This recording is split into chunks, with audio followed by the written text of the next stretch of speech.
Welcome to the Random Conversation Podcast, No Patterns. This is your host, yours truly, James Ross, and I am here with a great friend of mine, quasi-business partner on an event we ran many years back at my old coffee shop. Absolutely. Real estate broker, manager, you're doing everything over here, all right? I love it. And you got a really humble story, and you are kicking over buildings over here off North Avenue in Lincoln Park. Can we hear a little bit about that? I so appreciate that. I'm super excited to be here, my friend.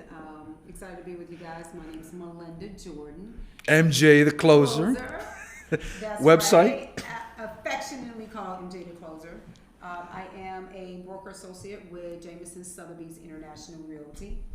And yeah, this journey has been tremendous. I am not a Chicago native. However, I'm closely connected because I spent every summer as a kid hanging out on the west side.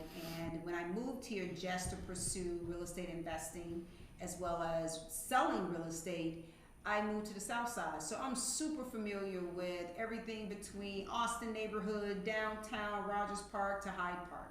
So I consider myself, I am the person transitioning into Chicago's best friend because I know what's great about Chicago in this new season. Yeah. Speaking of that, so there's a lot of the city needs a lot of hope, right? And and when I was looking at some of your advertisements, I've known you for years. Looking at some of your advertisements, I was like, you know what? I want to get your story out there because I could picture so many girls that look just like you and that look around in their environment and they're just being inundated by the media saying, you could only be like this. You could only do this. A politician's coming in every Sunday telling them this, that, and the other.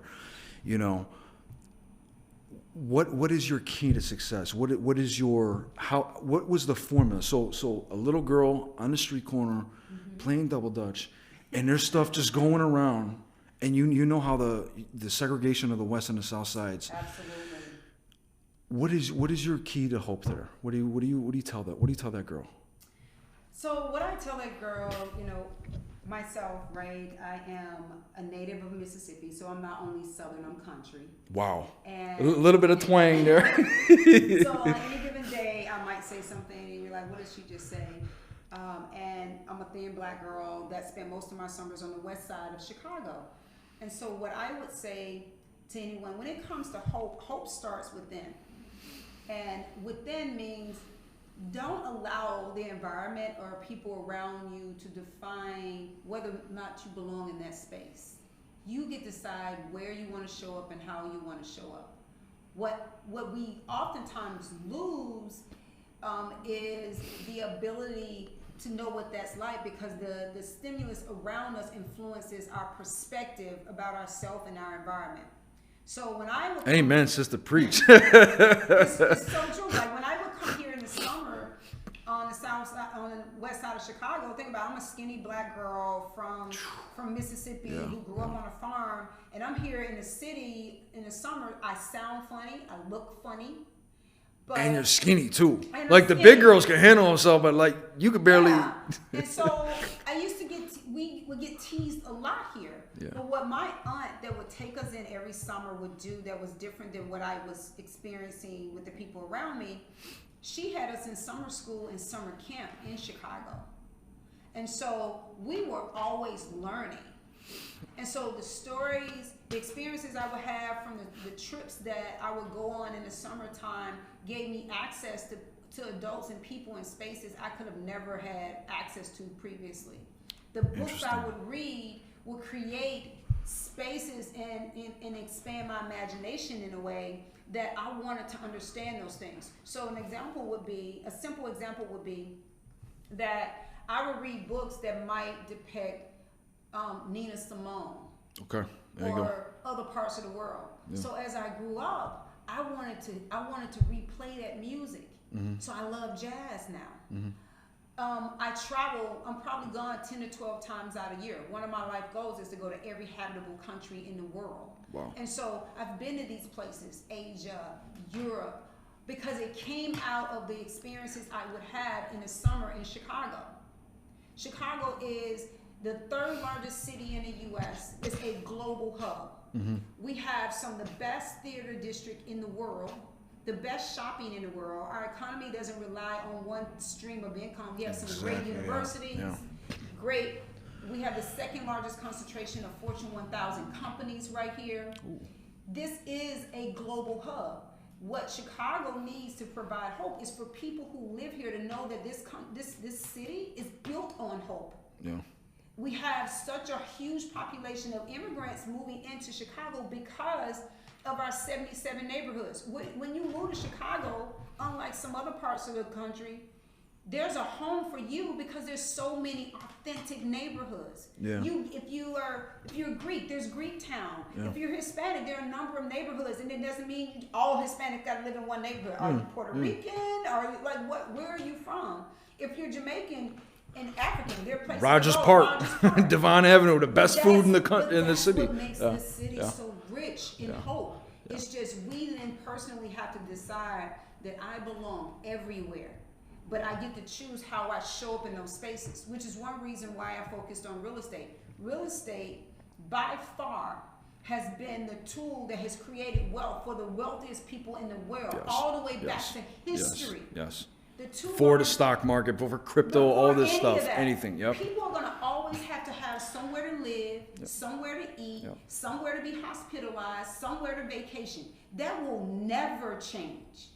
Never change. When you have two of the largest investors in real estate being the government and the church, which is what this country was founded on, why would you not participate in it in some capacity? Yeah. Well, and you look at the community, all the redlining and just the stuff that's happened here. Absolutely. You understand why folk don't trust banks. Yeah. They don't trust certain people outside of the community. You understand why it's so insulated. Absolutely. So like how do you get someone to step over to cross that bridge, even though going into that neighborhood might be. I mean, now it's a little different, but it's still got that old school Chicago where like, hey, if you ain't from here, don't come over here, right? So how do you get that person to walk across the aisle and be friends with someone and step out of that comfort zone? I say there are really two ways of doing that. One is once you realize that we can't exist without one another. Because if God meant for us to exist on his own, he would have never created woman. Man would have been fine out in the world by himself. Yeah. The second part of it is there's absolutely no way one human being has the capacity to know everything. If you even just selfishly want to know more, you have to engage someone else. And that person who has that level of expertise could come from anywhere. So when you walk into a room that you may feel uncomfortable with, be okay with the responsibility of being the first in the room. Because you being the first in the room allows opportunities for others to come into the room and the space because they're experiencing you. So an example would be... I like that. That's good stuff. I like that. So an example would be this. You and I are not the same, but we connected over faith. Mm-hmm. There are other points in our lives where there's a connection. If we spend time peeling back where the connecting points there's more that we're connected with that we're not. There's more that we're connected to. We take all the jargon and all the crap out. If you remove all of that, then you can get to a good place. When you speak with the most successful people in the world, their success is a product of their ecosystem. Yeah, and their network. Exactly. They didn't. No one. Their network is their net worth. Absolutely. Absolutely. Yeah. There's no self-made man out there. It's not even. It's a myth. Wow. Exactly. And so you baby stepping. You may not be comfortable. Like I'm with Jameson Sotheby's International Realty. Sotheby's as a brand is historically known for luxury real estate around the world. We're the largest luxury brokerage in the world. Largest luxury brokerage in the world, over 80 countries. More than any other brokerage. Well, that's a big statement. How long you been here? Yeah, I transitioned from Coldwell Banker here about 2.5 years ago. Okay. Because I see you're hustling. I mean, you Google realtor, boom, your face is there. It's like you don't play games. You don't play games. What's phenomenal in scary about that at the same time is there are 25,000 Sotheby's agents around the world. Less than 1% are black. Less than one, and then probably a quarter of that are female. Absolutely. Wow. So when you have those kind of numbers, if you're a little black girl from Mississippi who hung out on the west side, who lives on the south side now, that might come off as intimidating. Yeah. But the reality of it is, if Sotheby's was calling itself, it says it's Sotheby's International Realty. If you don't have enough for me at the table, you're not delivering on the promise of the brand. Yeah. Yeah. But I can't hold you accountable if I'm not willing to step in and hold myself accountable. So my transition to Sotheby's was a product of other black people who want luxury real estate, other black young girls who want to be in luxury real estate we need to see one another. Exactly. And so being here allows me to roll my travels, because remember I said earlier, my experience with the world was through what I read and what I heard. And so I travel the world because of that. The fact that I'm in real estate and I'm with a global brokerage enabled me to pull who I am into my business. So what I do for a living is not just my work, it's my mission. So when I get a young, I oftentimes have black young girls who intern with me in the summer to see how this business works. Of course they come in and they're super excited about, I'm gonna get to look at $1 million homes, investment properties. Yeah. But when you come in and intern under me, I give you a journal and Rich Dad Poor Dad. Yeah. All day long. Because yep. that was my start. The journals were for the purpose of writing down your thoughts, because the devil will steal your dreams if you don't capture them. Yeah. Rich Dad Poor Dad is the best basic entry to understanding the power of real estate. And you just start peeling it back. And you start saying, okay, I want to show up in this space. Maybe I'll buy a 2-flat, live in the basement, rent out the other 2 units. By the time sounds like somebody. Right. By the time you get through a year of that, you created equity in the property, but you also created cash flow. Now you are even more of a viable there's even more of a viable opportunity for you to go on. And now banks call you, regardless of your skin color, because banks care about green. Absolutely. If you don't have green, then they could pull that skin color stuff. Now you're pulling in, now you're talking Dave Ramsey talk. Now it's the snowball effect. Yeah, yeah. You got to start the snowball. Yeah. You can't harvest a farm without planting seeds. Yeah, exactly. You got to plant the seeds. And sometimes they'll grow, sometimes they won't, but when you win, you win. Yeah. It's just like sports, it's just like business, it's just like it's momentum. Yeah. It's hard to start it, but once it goes, you throw all the dice. You throw the whole flush on it. You know what I mean? And bad momentum is hard too. It's just like, right now, speaking of that, right now we're in some rough economic times. And it's nothing like 2008. No one's losing, we're not having whole blocks losing their homes. But I know during the holidays, it's a really prime weeks for someone to catch a special. Santa Claus comes around and you jump on one of those 2 or 3 flats. You get your gifts early. So is there any tricks? Is there any little nuances that you can tell someone right now for the hope of this economy, or not necessarily the economy, or just what do you do if you're someone that's renting it, you want to jump in on real estate over the next couple of weeks? Because I'm going to make sure this goes to a couple thousand people. Someone's going to see this. So here's what I will tell you. Warren Buffett, I follow him greatly because he's a long-term investor. He thinks ahead. And he thinks by pennies. Right. That guy goes to McDonald's every day, lives in the same house. Still lives in the same house. You would never know that guy's drives a Cadillac. You would never know he's the richest guy. What he will tell you is don't invest in anything you don't understand.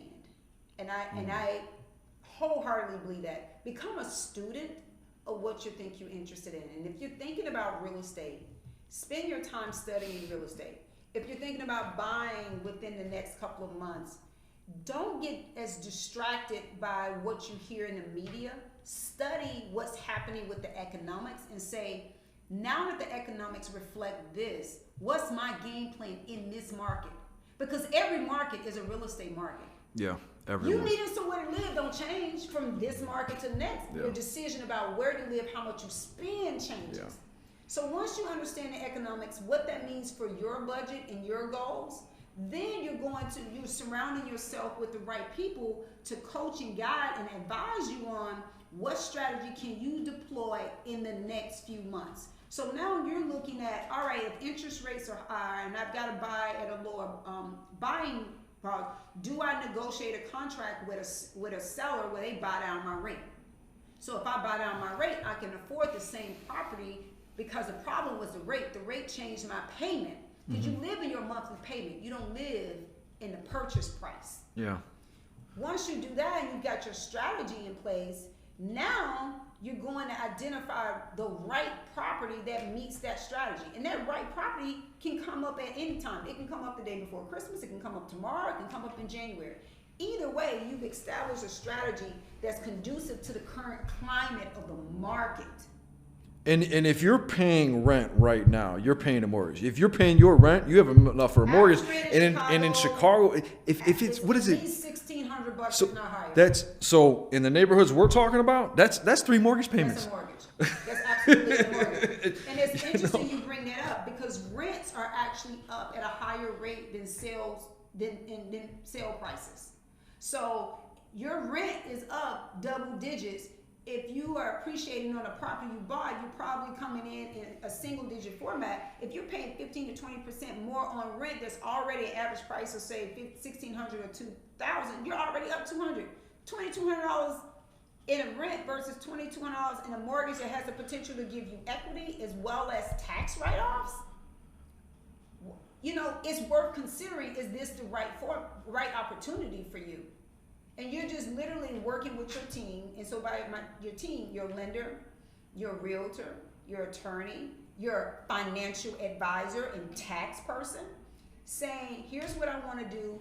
What are the right options and scenarios for me to consider given the current economics and the current climate of the market?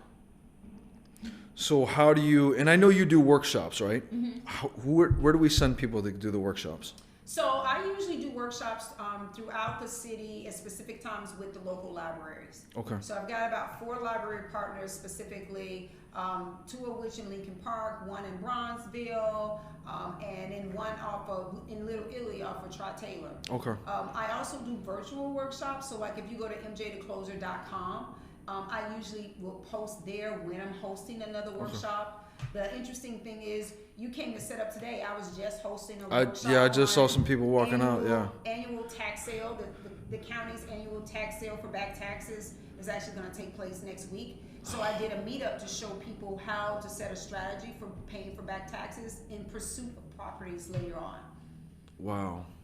And I imagine if you had maybe 100-something people doing that, you're going to empower them, and they will eventually be a client, which is good for you, but it's good for them because now they're part of the equity game.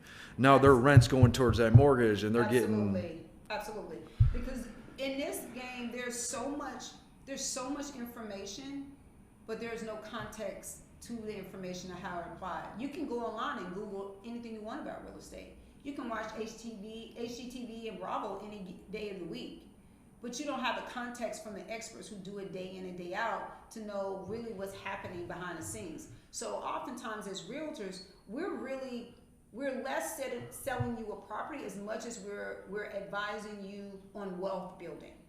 And so that's why it's important to have, when I mentioned your team, I didn't just say a realtor and a lender. I said your financial advisor, your attorney, your tax preparer, because this is about wealth. This isn't just about the transaction of a home. Yeah. It's how does this home contribute to my overall plans for my family and the generations that follow me. And in those communities that we're trying to help out to, there's tons of actual money, but there's no generational wealth. Because if you're not educating the people on how to create that equity, it doesn't go anywhere. So it's like someone gives you a plant for a gift and you take it home, but you never water it and you wonder why it died. You never nurtured it. You never treated it. And it's the same here. And then what's so phenomenal about Chicago gets a bad rap for taxes, and yes, the state of Illinois has some of the highest property taxes in the country. But Chicago, given its size, remember it's the 3rd largest city in the U.S. It's also the best place to make money, though. Yeah, to L.A. and New York, it's a very entrepreneurial town. Yeah. Because of that, we are by default the most affordable big city, global city in the U.S. So we have a lot of foreign investors that come into Chicago. We have a lot of investors from LA, from the West Coast and the East Coast, because the cost of entry in those markets are so much higher than what your acquisition costs would be here. Yeah. In addition to that, Chicago does a lot to give away, has a lot of grants and programs in these neighborhoods, like Austin neighborhood, Woodlawn neighborhood. We need to talk about that off air, because I need help Right, with that. Yeah. There's so many opportunities through a number of programs throughout the city where they're really trying to help people to stay in, not only stay in their homes, but invest in the communities that they love. Yeah. Yeah. And you hear a lot of bad news. Like you don't see this on the news, but it's like when you go into the community centers, you go to these churches and different organizations, you hear about this, but it's like 2 people show up. So it's like we got to start zooming it or like whatever, like to make it connect. And you're so right. This city is so robust. It's tremendously hopeful. I think the city could do a better job of communicating the value they bring to those who live here.